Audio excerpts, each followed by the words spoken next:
All right, Shalom. First and foremost, I'd like to give all praise and glory unto Yahweh, Bahashem, Yahushua, Bahashem, Rakakwadash.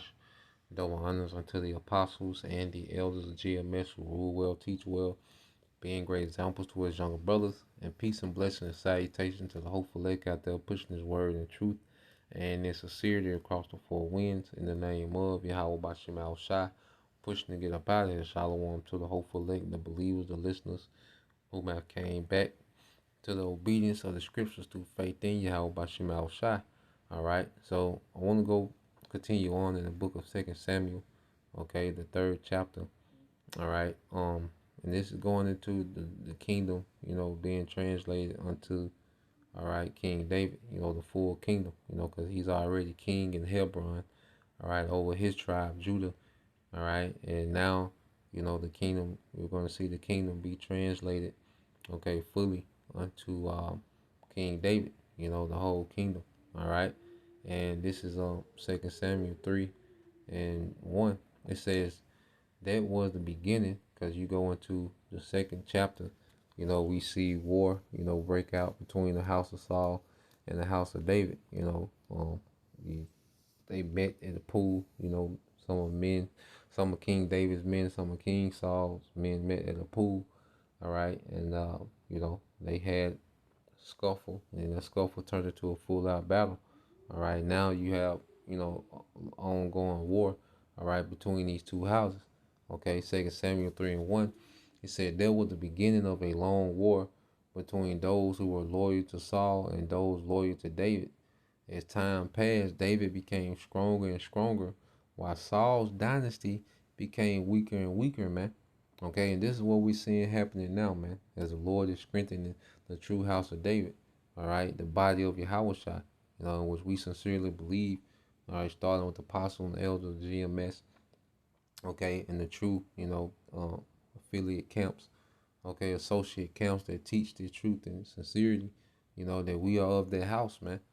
And one thing about it, the spirit, all right, is getting stronger, on brothers, starting with the apostle and elders on down. The spirit is getting stronger, brothers, are being more thorough, brothers are being more on fire, okay?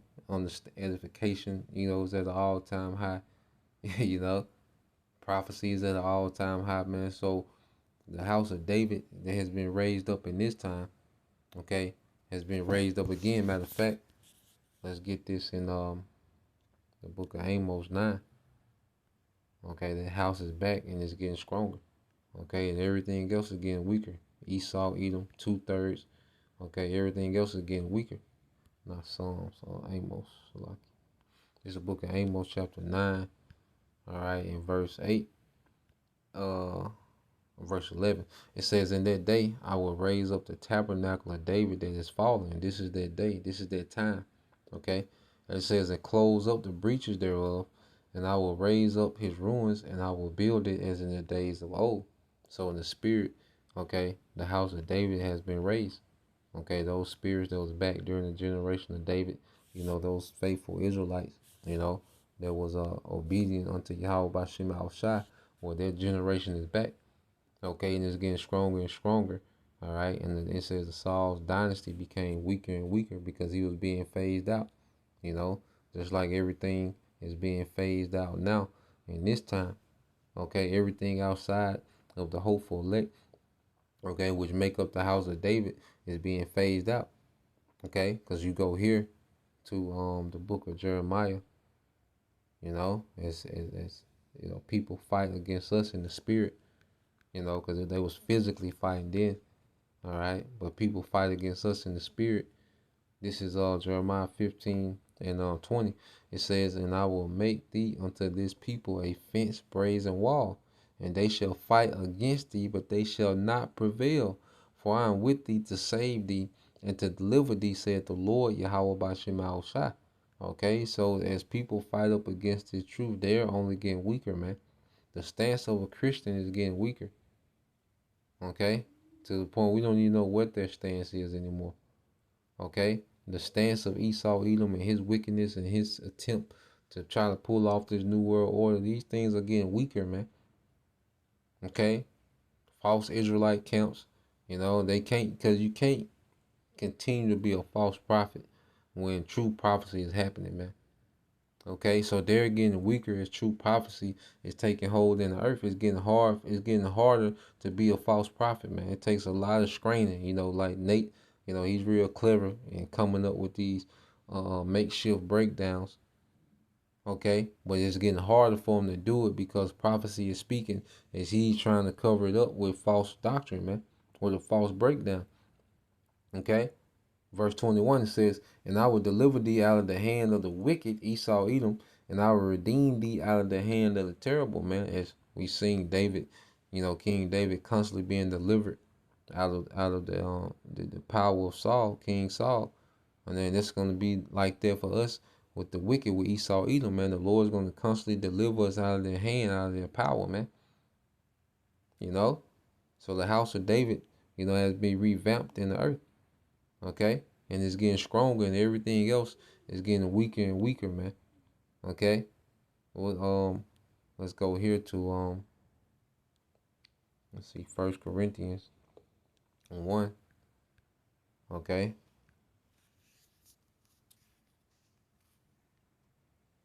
1:18 said, "For the preaching of the cross is to them that perish foolishness." Okay, so as we preach this word and we're being strengthened by this word, you know, we're uh, being emboldened. All right, we're becoming more stable in the time of chaos. We're being stabilized. We're being rooted. Okay, to the rest of our people. All right, what's happening is, all right, the Lord is setting them up for failure, so they can't get it. Okay, so our people are becoming what, weaker and weaker, more degenerate and more degenerate, man. Just like the house of Saul is getting weaker and weaker, man. Okay, he said, "But unto us which are saved is the power of the Most High," man. So we're experiencing the power of the Most High through faith, man. We're seeing the Lord at work. You know, we're seeing the Lord working our day to day, and it's making us stronger, man. You know, and as we get stronger individually, by default, we're getting stronger collectively, man. You know, and here is this spiritual house. Okay, he said, "For it is written, I will destroy the wisdom of the wise and bring to nothing the understanding of the prudent." This is what we're seeing. And this goes all the way up to Esau, man. Okay? The wisdom of the wise is being dismantled, man. Esau is being made to look like a fool for even trying to pull this off, man. Like, you sit back and look what this devil is doing as we mature and understand it. You know, you sit back and look at this devil. He's looking foolish as hell to even try to pull this off, man. Okay? So we're watching the Lord destroy the wisdom of this world, man. He's dismantling this whole system, man. Okay? It says, let's go back. All right. To First Samuel. I saw like Second Samuel. Second Samuel. Second Samuel 3:2. It says, "These were the sons that were born to David in Hebron. The oldest Amnon, whose mother was Ahinoam from Jezreel. The second was Daniel, whose mother was Abigail, the widow of Nabal from Carmel. The third was Absalom, whose mother was Maacah, the daughter of Talmaiah, king of Geshur." You know, so she was a princess. It says the fourth was Adonijah, whose mother was Haggath. The fifth was Shephatiah, whose mother was Abital. The sixth was Ithream, whose mother was Eglah, David's wife. These, all right, sons were all born to David in Hebron. So hey, it's a dynasty now, man. You know, he's having sons, he's having wives, you know, as he was, you know, king, all right, in Hebron. Okay, so his dynasty, you know, is expanded. It says, "And the war between the house of Saul," and that's the reason of multiple women, you know, for legacy, to extend your legacy, man, to multiply yourself in the earth, man. You know, it's not just a freak off. No, is the main thing. All right, which by default, you know, sex comes with pleasure. Okay, but the underlying purpose, all right, for men, you know, to extend their legacies in the earth, man. Okay, and these legacies, all right, were meant to be in righteousness, man. Okay, It says, as the war between the house of Saul and the house of David went on, Abner became a powerful leader among those loyal to Saul. One day, Ishbosheth, Saul's son, accused Abner of sleeping with one of his father's concubines, a woman named Rizpah, daughter of Ai. Abner was furious. All right, so pretty much Saul's son Ishbosheth, you know, was speaking against Abner, for sleeping with, one of King Saul's concubines, which King Saul was dead, so she's no one's concubine now. Okay, so Abner, dealing with, one of King Saul's old concubine, which Abner he's holding the fort down. He's pretty much, has made, at least the house of Saul formidable. He's the structure of the house of Saul. Okay, Ishbosheth, he's just a guy, that's occupying the throne of King Saul, with his Abner, that's the muscle and the force behind the throne. Okay, so he confronts, Abner, okay, about this little chick, you see, and Abner was furious. He said, "Am I a Judean dog to be kicked around like this?" He shouted. "After all I have done for your father Saul and his family and friends by not handing you over to David, is this my reward that you find fault with me about this woman?" Okay, so Abner, had to check this nigga like, nigga, I'm out here day for day in the trenches. You in the palace laid up. I'm out here day for day in the trenches for you to be able to even be in this palace. All right? Like, I ain't hand you over to, King David, and I'm out here, for your family name, and you tripping about a goddamn woman. Okay? You see? And you can see Jake mad, Benjamin mad as hell, you know? So you know how Jake do. Hey, so Abner hit him with the, well, I tell you what, goddamn it. All right, verse 9.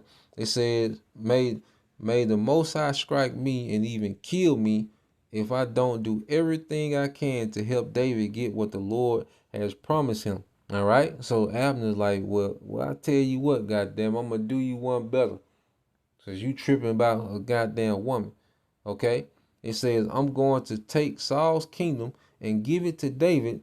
I will establish the throne of David over Israel as well as Judah, all the way from Dan in the north to Beersheba in the south. Ishbosheth didn't dare say another word because he was afraid of what Abner might do, man. Because he was infuriated, man. You know? You see, as a man, you put in all this work and you doing this on somebody else's behalf, and they try to handle you like, you know what I'm saying? You can feel him, so he was infuriated, and Ishbosheth set his ass up, man. Ishbosheth, all right, he shut his ass up, man. Okay, Abner, bowled up on his ass, and he set his ass down. All right, and Abner told him, "Look, I'm finna give King David everything. Okay, we ain't gonna have this problem no more." You see? But it was the spirit of the Lord working this out, man. All right. It says, then Abner sent messages to David saying, "Doesn't the entire land belong to you? Make a solemn pact with me, and I will help turn over all of Israel to you." "All right," David replied, "but I will not negotiate with you unless you bring back my wife, Michal, Saul's daughter, when you come." So the negotiation was contingent on King David getting his wife, all right, Michal, back. Okay, which King Saul gave to another man, which that was wicked, and that was adultery on the part of King Saul and the other guy, because they knew that she was married, all right, to David, all right, to King David. It said David then sent this message to Ishbosheth, Saul's son: "Give me back my wife Michal, for I bought her with the lives of 100 Philistines." So Ishbosheth took away Michal away from her husband Palti, son of Laish. Palti followed along behind her as far as Bahurim, weeping as he went. Then Abner told him, "Go back home, So Palti returned, man. All right. So Abner told that nigga scram. All right, get your weak ass out of here, man. Okay. We handling big business. Okay. Take your crown ass back to the house, man. It's over. Okay. It said, meanwhile, Abner had consulted with the elders of Israel for some time now. He told them, you have wanted to make David your king. Now is the time, for the Lord has said, I have chosen David to save my people Israel from the hands of the Philistines and from all their other enemies. Abner also spoke with the men of Benjamin. Then he went to Hebron to David, that all the people of Israel and Benjamin had agreed to support him. When Abner and 20 of his men came to Hebron, David entertained them with a great feast, man. King David, even though they was at war, all right, they came to an agreement like men. And David, being a man of honor, David showed a lot of, regal, noble character, man, and how he moved, you know. And it says, then Abner said to David, let me go and call an assembly of Israel to support the Lord my king. Then they will make a covenant with you to make you their king, and you will rule over everything your heart desires. So David sent Abner safely on his way. Okay. So but just all right, and then here come Joab with the bullshit. All right, Joab, he be on the BS too, man. He was a great general. Let's say King David nephew, but he would be emotional and he will get out of pocket, man. It said, but just after David had sent Abner away in safety, Joab and some of David's troops returned from a raid, bringing much plunder with them. When Joab arrived, he was told that Abner had just been there visiting the king, all right, and had been sent away sent away in safety. So you had someone messy stirring things up. You know how Jake is, man. Jake wants to see some drama. So they told Joab, yeah, he just came to visit with the king, King David had a big feast for him, eating lamb, wine, laughing, and he sent them away in safety, So they hyped Joab. Somebody put booster cables on Joab, man. Goddamn Jake, man. It said Joab rushed to the king and demanded, what have you done? What do you mean by letting Abner get away? You know perfectly well that he came to spy on you and find out everything you're doing.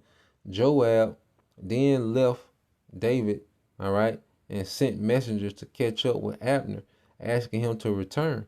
They found him at the well of Sarah and brought him back through David, all right, though David knew nothing about it. When Abner, all right, so now he's doing his own thing, without the consent of his king, okay, being willful. When Abner arrived back at Hebron, Joab took him aside at the gateway as if to speak with him privately. But then he stabbed Abner in the stomach and killed him in revenge for killing his brother Ashiel. Okay, so he he stabbed him in that fifth rib, took him out. So pretty much, he killed Abner in revenge of his brother, man. Still emotional about that. Y'all was at war, man. All right, and Abner warned your brother, all right, a few times to chill, to fall back. Okay, your brother got himself killed. Okay, but Joab was in his feelings, man. Okay, he couldn't let it go. It says, when David heard about it, he declared, I vow by the Lord Yahweh Bashim Shai that I and my kingdom are forever innocent of this crime against Abner, son of Ner. Joab and his family are the guilty ones. May the family of Joab be cursed in every generation with a man who has open sores of leprosy, or who walks on crutches, or dies by the sword, or begs for food. So he puts, curses, on Joab. Okay, and his family, his descendants, man. So Joab and his brother Abishai killed Abner because Abner had killed the brother Ashiel at the battle of Gibeon. Then David said to Joab and all those who were with him, tear your clothes and put on burlap, mourn for Abner, and the King David himself walked behind the procession, all right, to the grave. They buried Abner in Hebron, and the king and all the people wept at his graveside. Then the king sang this funeral song for Abner. Should Abner have died as fools die? Your hands were not bound, your feet were not chained, nor, I said, no, you were murdered, the victim of a wicked plot. And all the people wept, all right, wept again for Abner, So King David, is pretty much, he's made a song, a funeral song for Abner, and he like, look, you died a fool's death. He like, you wasn't bound, like you could have fought or something. You should have, you know, you shouldn't. You then the history, with Joab, and he's one thing about it, everybody know Joab's character, So he like, Abner, you should have, been on, you should have been more circumspect. You should, you shouldn't have died like that, pretty much. And it said David had refused to eat anything on the day of the funeral, and now everyone begged him to eat. But David made a vow, saying, may the Most High strike me and even kill me if I eat anything before sundown. This pleased the people very much. In fact, everything the king did pleased them. So everyone in Judah and all Israel understood that David was not responsible for Abner's murder. Then King David's officials, all right, then King David said to his officials, don't you realize that a great commander has fallen, all right, today in Israel? And even though I am the anointed king, these two sons of Zariah, Joab, and Abishai are two, he says, yeah, and it says, and I am this day weak, though anointed king, and these men, the sons of Zariah, which it says, be too hard for me. The Lord shall reward the doer of evil according, all right, to his wickedness, man. Speaking of his nephews, man. You're like, these niggas here, man. Like these niggas here, man. All right. But yeah, that was the point. Just wanted to go into that 2 Samuel 3. All right, and yeah, chapter 3. And we're just going into the transition, of kingdoms. The kingdom is being transitioned, all right, into uh King David, all right, from Saul. Okay. And you got this here because the Lord, he's been to transition this kingdom, from Esau into Jacob, which the hopeful elect represent what? The house of David, so that the kingdom is going to be transferred to the house of David again. Sirach 10:4 said, the power of the earth is in the hand of the Lord, and in due time he will set over one that is profitable, man. So at that time, it was profitable for King David, to be king. There was it was profitable to Israel. Israel flourished under it, and even going to the times of King Saul. King Solomon, King David's son. Okay, in verse 8 it said, because of unrighteous dealings, injuries, and riches got by deceit, the kingdom is translated from one people to another, man, and that's from the house of Esau unto the house of Jacob, man. Okay, well, Yahushua establishing the throne of David in the earth once again. Okay, and this is where we at, man.